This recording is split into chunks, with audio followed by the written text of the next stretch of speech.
She was the most famous woman in the world. And nobody knows how she really died. Hollywood royalty. Real royalty. Academy Award winner. Princess of Monaco. Grace Kelly had everything the world could offer. Beauty. Power.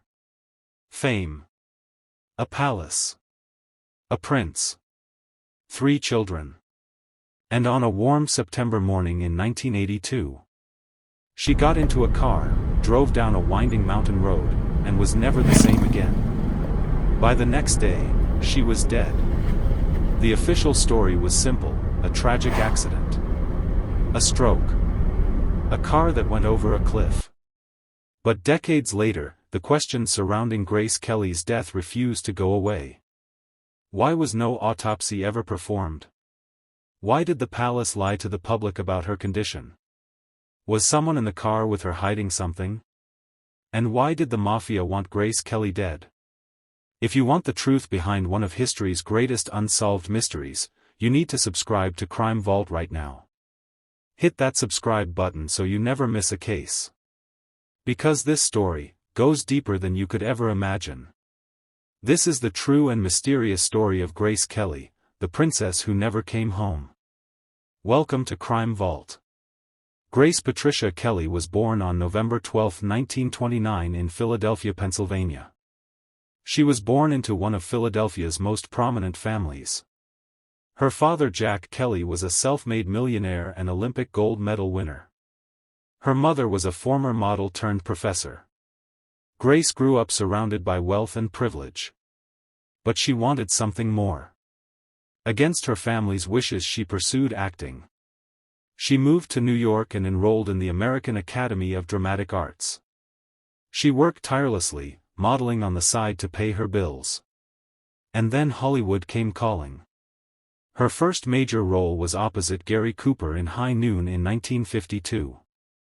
Almost overnight she became one of Hollywood's most sought-after actresses. Director Alfred Hitchcock became obsessed with her.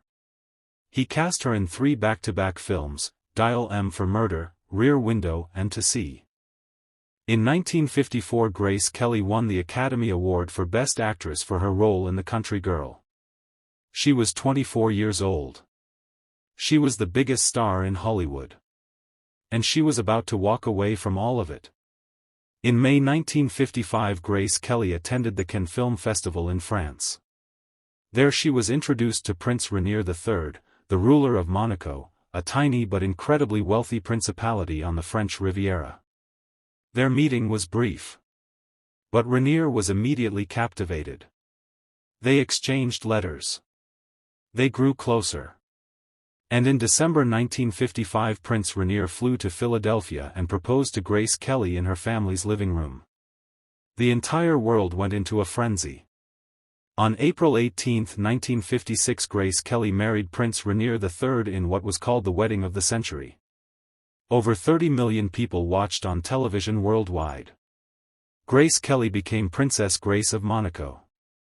But behind the fairy tale, reality was setting in.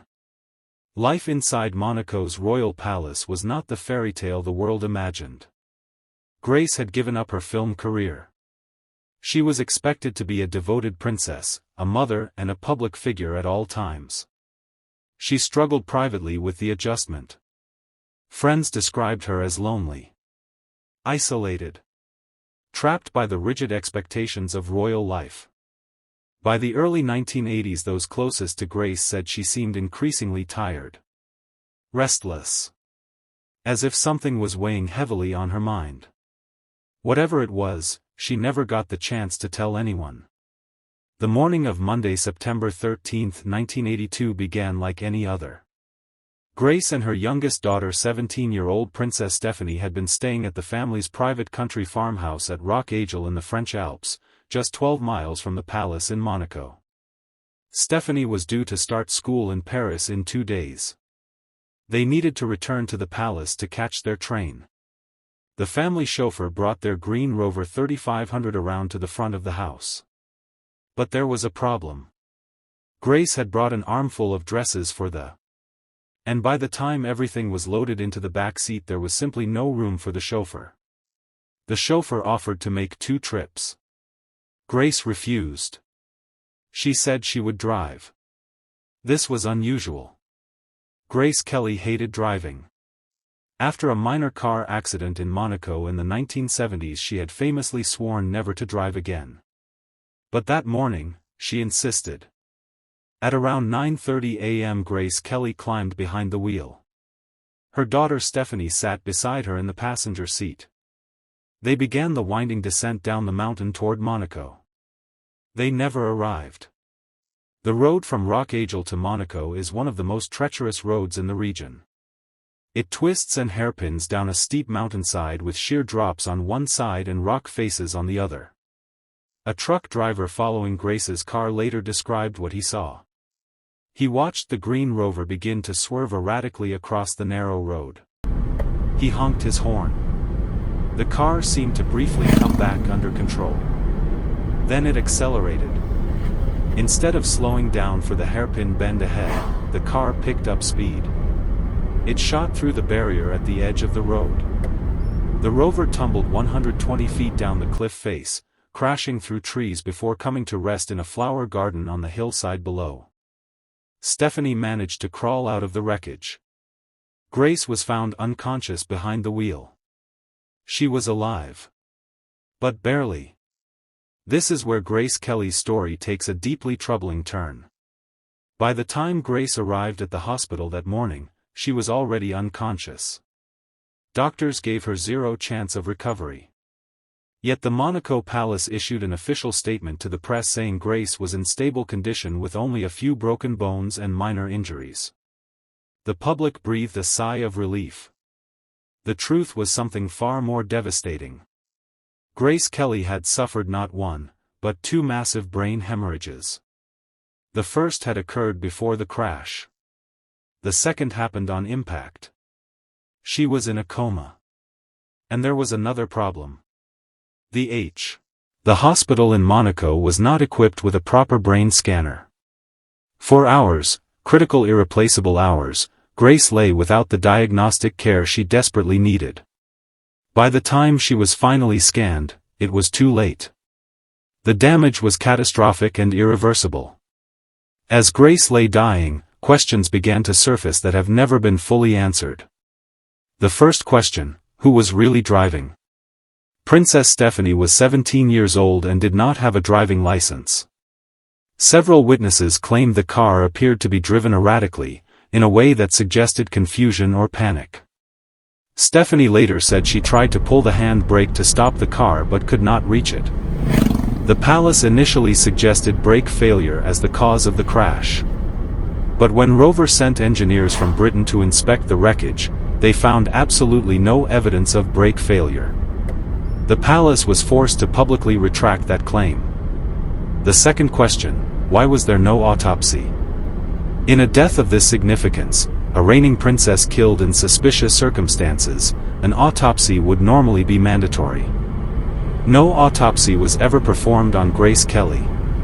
Prince Rainier refused. The palace gave no explanation. The third question: the mafia. In the years following Grace's death, a French investigator published a disturbing claim. He stated that the mafia, who had extensive illegal operations running through Monaco, had wanted Grace Kelly eliminated. Grace had reportedly been planning to interfere with organized crime activities operating out of Monaco. He filed a civil suit in a French court demanding an official investigation.